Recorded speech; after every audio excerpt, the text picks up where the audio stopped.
Et ensuite, vous desserrez la vis de prise de pression, vous le mettez. Et ensuite, quand vous démarrez, vous aurez la pression qui va s'afficher.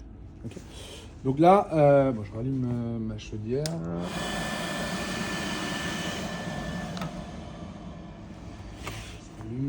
J'arrive.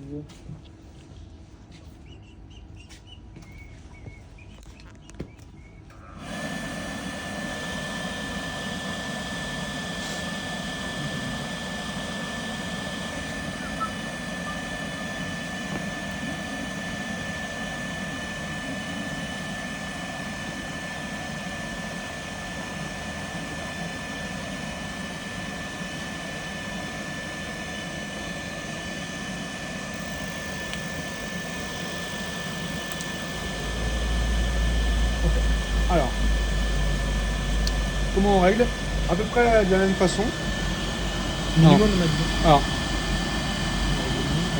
voilà. C'est à peu près la même méthode. Alors déjà, là c'est juste à titre d'information. Ça, c'est pas nécessaire que vous le fassiez pour régler, mais c'est juste pour que vous voyez logiquement la valeur que je mesure là.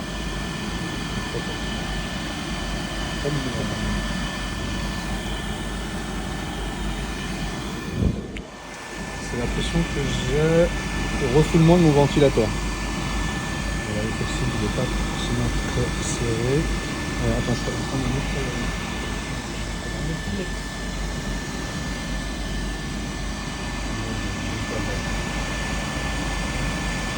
Ah oui, vous ne trompez pas, si vous faites une grande pression, si le flexible il s'enlève et que vous devez le remettre, vous avez deux, mettez-le sur le plus pour mesurer une pression. Okay. Si vous le mettez plus, de côté, toujours sur plus. Pour mesurer une pression. Okay. Le moins c'est pour mesurer une pression. Ok, plus. Okay.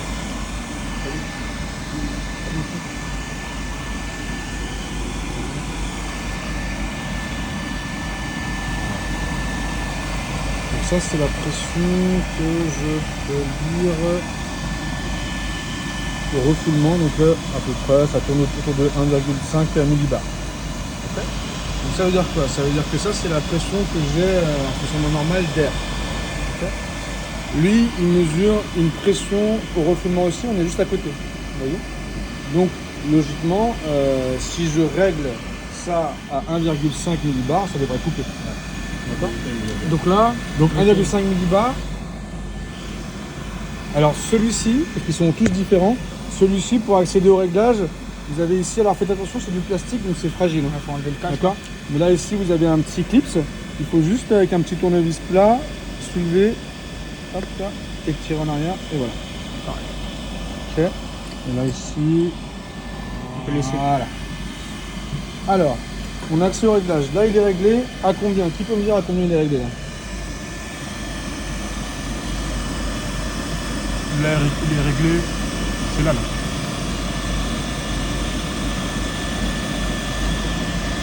Bon. 1,6 à peu près. Ça peut être un, oui. Millibars. C'est au-dessus d'1,5. Ah non, non, j'ai dit, attendez, j'ai dit une bêtise. 1, 2, non. Si, c'est ça. C'est ça. Ouais. En fait, chaque trait correspond à 0,5 millibar. Donc on commence à 1 millibar. Alors la graduation, vous avez le choix, regardez. Ici, c'est écrit à l'envers, donc il faut tourner la tête, mais c'est écrit millibar là. Sinon ici à gauche, on vous dit aussi Pascal x 100. C'est-à-dire que la graduation, vous pouvez aussi la lire en Pascal en multipliant par 100. Ouais. C'est-à-dire que si là j'ai 1, Ouais. là j'ai 2, là j'ai 3 et là j'ai 4. Et entre les deux, 3,5, 2,5, 1,5. Ok. Ouais. Donc là je suis légèrement au-dessus de 1,5. 1,5 Pascal x 100, ça fait Ah ouais, ouais. 150 Pascal. Ouais. Et on a dit que 100 Pascal c'est égal à 1 millibar. Donc 150 Pascal ça fait 1,5 millibar. Ok. Donc là je suis réglé à 1,6 millibar. Ok. Donc ça veut dire que ça veut dire que là je suis réglé à peu près à la valeur que je mesure ici. Non, c'est pas. Ah non, c'est pas celui-là, je suis là. C'est celui-là. Donc là, il est déjà réglé. Alors, il est déjà réglé, non, parce que normalement il devrait être réglé à une valeur plus faible que ça. Ouais. Ah ouais. Plus faible que ça, du coup. Ouais. Vu qu'on avait Donc là, je pense que quand je vais tourner, je pense que je vais tourner à peine, il devrait couper. Il va se couper direct. Je pense qu'il va couper assez vite. Là, c'est du côté, là. Je monte la C'est valeur. en bas. Ah, faut l'augmenter. Bah oui. Si je le descends, c'est-à-dire que là, ça c'est la valeur de coupure. C'est-à-dire que À 1,5. Si je le règle, pour que vous compreniez, là, si c'est réglé sur 1, c'est-à-dire que si la pression qui mesure est supérieure à 1, il reste fermé. Si la pression qui mesure est inférieure à 1 millibar, il s'ouvre et ça coupe. Voilà, donc là, s'il a 1,5. Donc là, la pression ici qui a priori doit arriver est de 1,5. Donc ça veut dire que si là je règle pour qu'il coupe, je vais régler une pression supérieure à 1,5 ici. Voilà, donc c'est pour ça là, donc là, il faut que j'augmente la valeur du coup. On va remonter la valeur. Si on arrive à 1,5, ça coupe. Ah, ça doit dépasser au-dessus de la valeur. Alors après, je vous ai dit, c'est pas très précis.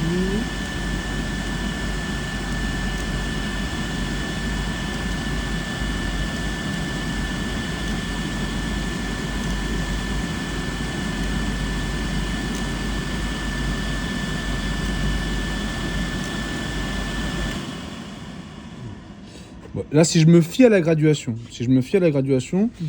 j'ai coupé à 2,5, ouais, un petit peu plus que 2,5. Si je me fie à la graduation. D'accord. Du coup, là, quand il coupe, donc c'est ça que vous faites. Donc vous tournez jusqu'à que ça coupe. Ok. Une fois que ça coupe, bah, vous regardez la valeur de la graduation que vous avez, si vous n'avez pas d'appareil de mesure. Et donc la valeur de la graduation que vous voyez, bah, vous retirez 50%. Divisé par 2. C'est 50%. Alors, selon les docs, il y a, voilà, vous pouvez lire parfois, on va vous dire 20, 30. En fait, comme le pressostat d'air, on peut avoir des variations de pression d'air liées à le tirage, le fait que la turbine s'encrasse, la variation des conditions climatiques. Donc tout ça joue sur la pression d'air, la température de l'air aussi. La température de l'air, quand il fait plus chaud dans la chaufferie, bah, l'air est moins dense. Donc le ventilateur, lorsqu'il refoule, la pression est plus faible que lorsqu'il fait froid. Donc voilà, tout ça fait que ça influence la pression, donc ça peut varier.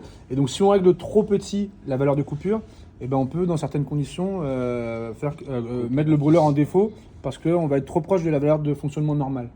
Et donc du coup, ça peut créer des pannes intempestives. Et donc pour avoir plus de marge, nous ce qu'on veut c'est que le brûleur il fonctionne pas s'il n'y a pas d'air. Voilà. Okay. Donc on veut qu'il coupe. Donc du coup on peut avoir plus de marge et donc c'est 50%, c'est au moins entre 30 et 50%.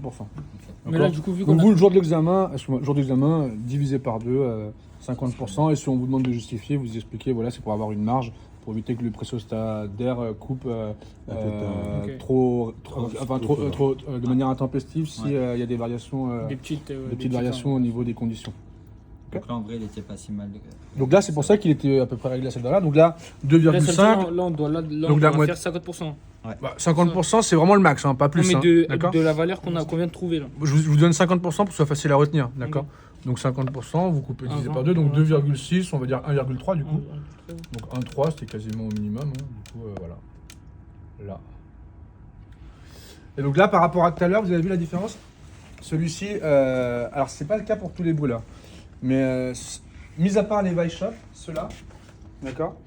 Le Oertli, donc le 7, le 6, le 4 et le 1, donc 2 Oertli et les 2 Queno. Le pressostat gaz, il coupe s'il n'y a pas assez de pression de gaz, mais dès que la pression revient, il redémarre automatiquement. Mais pas le Weishop. Le Weishop, lui, il redémarre pas automatiquement. Okay. Faut le réarmer. Faut le réarmer. Mais donc, du coup, lui, il se met en défaut. Pardon, ça c'est pour le pressostat gaz. Pour le pressostat air, si ça coupe, c'est toujours un défaut. Ouais.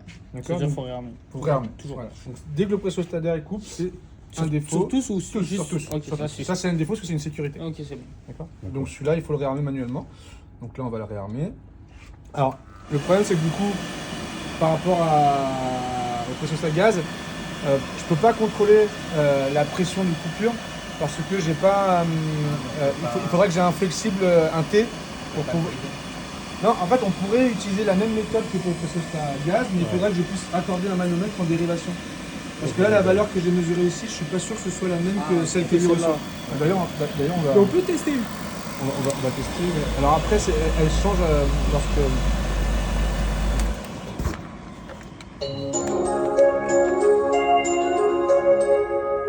Vous voyez là ? Il est 13h30. 13h30. Donc j'enlève ça juste pour. Je veux juste savoir quelle pression d'air on a au démarrage.